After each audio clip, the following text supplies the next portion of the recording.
कांग्रेस चुनाव समिति ने एक बार फिर बहुत सारी सीटों पर तफसील से चर्चा की। आपने देखा कि 124 विधानसभा की सीट कांग्रेस पहले ही बहुत दिन पहले घोषणा कर चुकी। 42 सीटों की घोषणा हमने और कर दी।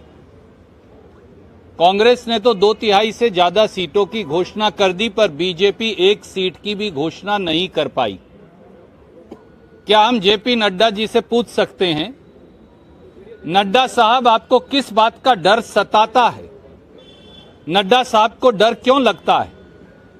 क्या इसलिए कि बोम्मई जी और नड्डा साहब और मोदी जी और अमित शाह जी जानते हैं कि भाजपा ने सीट घोषित की और भाजपा में भगदड़ मची।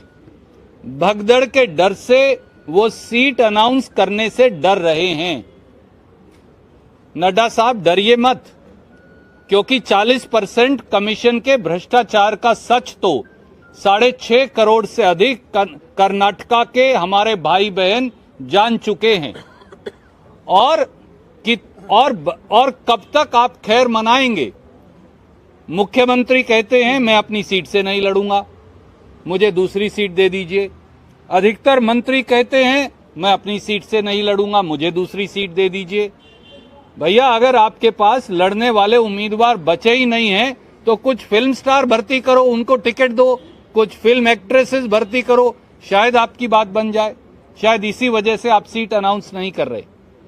और दूसरा महत्वपूर्ण मुद्दा जो आप दोनों ने उठाया, फेडरलिज्म, संघीय ढांचा जो इस देश में है, उस पर कोई आक्रमण नहीं कर सकता।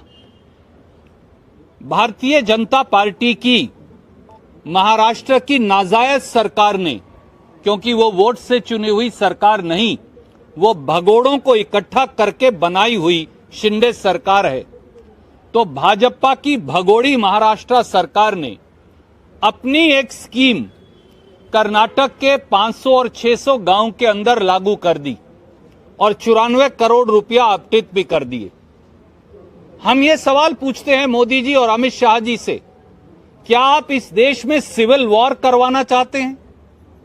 कल को हरियाणा पंजाब में स्कीम लागू कर देगा, पंजाब और हरियाणा दिल्ली के अंदर अपनी स्कीम लागू कर देंगे, पंजाब हरियाणा और दिल्ली उत्तर प्रदेश में लागू कर देंगे, उत्तर प्रदेश बिहार में लागू कर देगा, बिहार आगे उड़ीसा में लागू कर देगा। आप इस देश में सिविल वॉर करवाना चाहते हैं? आप प्रांतों का टकराव करवाना चाहते हैं? पहले भी मोदी जी और अमित शाह जी की नाक के नीचे असम की पुलिस ने और अरुणाचल की पुलिस का इसी प्रकार से टकराव हुआ, जिसमें सिविलियंस मारे गए। बाकायदा एक प्रांत की दूसरे प्रांत की फायरिंग हुई और 6-8 महीने तक एक प्रांत के लोग दूसरे प्रांत में नहीं जा पाए, जैसे ये कोई हिंदुस्तान पाकिस्तान हो। जो उत्तर पूर्व में आपने किया था अमित शाह जी, मोदी जी, वो आप अब दक्षिण भारत के अंदर भी कर रहे हैं। आपने अरुणाचल प्रदेश, मणिपुर और असम का झगड़ा करवाया, बॉर्डर डिस्प्यूट करवाया, लोग मरवाए। 8 महीने तक मणिपुर का आदमी असम नहीं आ पाया, क्यों? अरुणाचल का आदमी असम नहीं आ पाया, क्यों? ये हमारा मुल्क है, हम कहीं भी जाएं। अब आप महाराष्ट्र और कर्नाटक का झगड़ा करवा रहे हैं जानबूझकर। दोनों जगह आपकी सरकार है, हर रोज मोदी जी बार बार वहां जाते हैं। बसवराज बोम्मई के अंदर तो इतनी हिम्मत नहीं बची, वो इतने कमजोर मुख्यमंत्री हैं कि वो ना कर्नाटक के हितों की रक्षा कर सकते, ना हमारे कन्नड़ा भाई बहनों के हितों की रक्षा कर सकते। ऐसे मुख्यमंत्री को, जैसा आप दोनों ने कहा, बगैर विलंब के इस्तीफा दे देना चाहिए, नहीं तो उसे बर्खास्त करना चाहिए। और दूसरी तरफ मिस्टर शिंदे जो महाराष्ट्र के मुख्यमंत्री हैं, वो हिंदुस्तान के संघीय ढांचे का और संविधान की धज्जियां उड़ा रहे हैं। महाराष्ट्र के गवर्नर को आर्टिकल 356 का इस्तेमाल करके उनकी सरकार को और मुख्यमंत्री को बर्खास्त किया जाना चाहिए।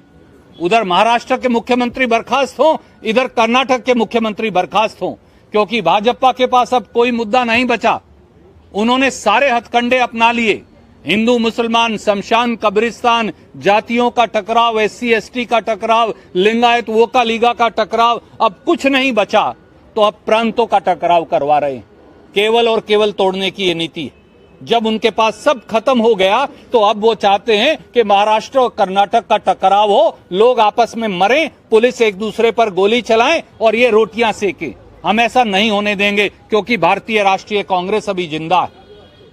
सिद्धारमैया जी, डीके शिव कुमार जी के नेतृत्व में संघीय ढांचे का उल्लंघन जो महाराष्ट्र द्वारा किया जा रहा है, उसके खिलाफ हम निर्णायक लड़ाई लड़ेंगे। और हम मांग करते हैं प्रधानमंत्री वापस ना आए कर्नाटक, अमित शाह जी वापस मत आइएगा कर्नाटक, या तो शिंदे को बर्खास्त करिए और इधर बोम्मई जी का इस्तीफा लीजिए, और नहीं तो कर्नाटक मत आइएगा चुनाव का प्रचार करने, क्योंकि कर्नाटक के लोग आपको माफ नहीं करेंगे।